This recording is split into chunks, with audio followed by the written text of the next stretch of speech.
অস্ট্রেলিয়ার বিপক্ষে ২ match test সিরিজের জন্য প্রথম টেস্টের দল ঘোষণা করল বাংলাদেশ ক্রিকেট বোর্ড বিসিবি। ১৫ সদস্যের দলে কারা সুযোগ পেল ইতিমধ্যে আপনারা সবাই জেনে গেছেন। আরেকবার আপনাদেরকে জানাই। ক্যাপ্টেন নাজমুল হাসান শান্ত, শম্ভু সরকার, সাদমান ইসলাম, তানজিব হাসান, মমিনুল হক, মুশফিকুর রহিম, অমিত হাসান, জাকির হাসান অনিক, মেহেদী মিরাজ, তাজুল ইসলাম, তাসকিন আহমেদ, হাসান মাহমুদ, খালেদ আহমেদ, এবাদত হোসেন, মুশফিক হাসান। এরা হচ্ছে অস্ট্রেলিয়ার বিপক্ষে প্রথম টেস্টের জন্য ১৫ সদস্যের স্কোয়াডে এরা আছে। তো এই দলটা আপনাদের কাছে কেমন মনে হলো কমেন্টের মাধ্যমে জানাবেন। দীর্ঘ ৫ বছর পর টেস্ট দলে জায়গা করে নিল শম্ভু সরকার। শম্ভু কি পারবে নিজের যাত্রা আবার চিনাতে? শম্ভু কি পারবে এই সুযোগটা কাজে লাগাতে? পাশাপাশি এই টেস্ট দলে অনেক প্লেয়ার নাই। যেখানে আমরা অস্ট্রেলিয়া সিরিজ খেলতে যাব এখানে অবশ্যই বলার একটা প্রাধান্য থাকে। আমাদের যে এখন বোলিং লাইন আপ অস্ট্রেলিয়ার মতন দলের সাথে আমাদের বেস্ট বোলারকে আমরা পাচ্ছি না।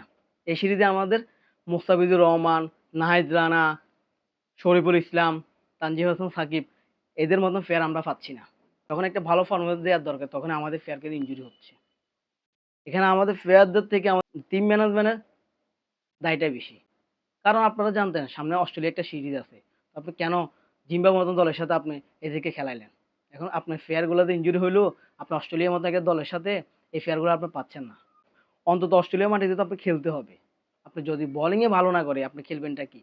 ব্যাটিংয়ে এখন সব দায়িত্ব নিতে হবে মুশফিকুর রহিম, নাজমুল হাসান শান্ত, মমিনুল হক, শম্ভু সরকার বা তানজিম হাসান তামিম এদেরকে এখন ব্যাটিং দায়িত্ব নিতে হবে। আমরা যারা ক্রিকেট লাভার আছি আমরা একটা মানে ওয়ার্ল্ড কাপের পরে একটা আত্মবিশ্বাস ছিলাম আমরা অস্ট্রেলিয়া সিরিজ বাংলাদেশ ক্রিকেট টিমটা ভালো কিছু করবে। কিন্তু শুরুতে আমাদের বোলারদেরকে আমরা ভালো ভালো বোলারদেরকে পাচ্ছি না। পাশাপাশি লিটন কুমার দাসকেও আমরা পাচ্ছি না।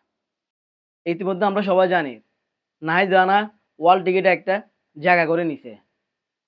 নাহিদ রানা বোলিংটা আমরা দেখার মুখে ছিলাম অস্ট্রেলিয়া সিরিজে। দুর্ভাগ্য আমরা নাহিদ রানাকে পাচ্ছি না। জিম্বাবুয়ের মতন দলের সাথে আমাদের পুরো শক্তিশালী একটা স্কোয়াড খেলতে হচ্ছে। আমাদের ক্রিকেট এখন কোথায় চলে গেছে? আমরা কি পারতাম না মুস্তাফিজুর রহমান, নাহিদ রানার মতন বোলারকে আমরা রেস্টে দিতে এই সিরিজটা? কারণ আমরা তো জানতাম আমাদের যে টিম ম্যানেজমেন্ট আছে তারা তো জানতো কিছুদিন পর আমরা অস্ট্রেলিয়ার সিরিজ আছে। তাহলে আমরা কেন জিম্বাবুয়ের মতো একটা টিমের সাথে আমরা এদেরকে খেলাইছি? এখন আমরা এরকম প্লেয়ারগুলো আমরা অস্ট্রেলিয়া সিরিজে পাচ্ছি না। পাশাপাশি এরকম প্লেয়ারদেরকে খেলিয়ে আমরা ইনিংস করাতে হয়েছি টেস্টে। ওয়ানডে তো আমরা হারছি জিম্বাবুয়ের মতন দলের সাথে।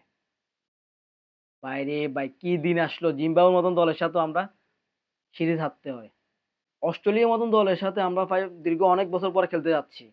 মানে আমরা একটা ভালো খেলা দিব বা টেস্টে আমাদের যাত্রা চিনাবো।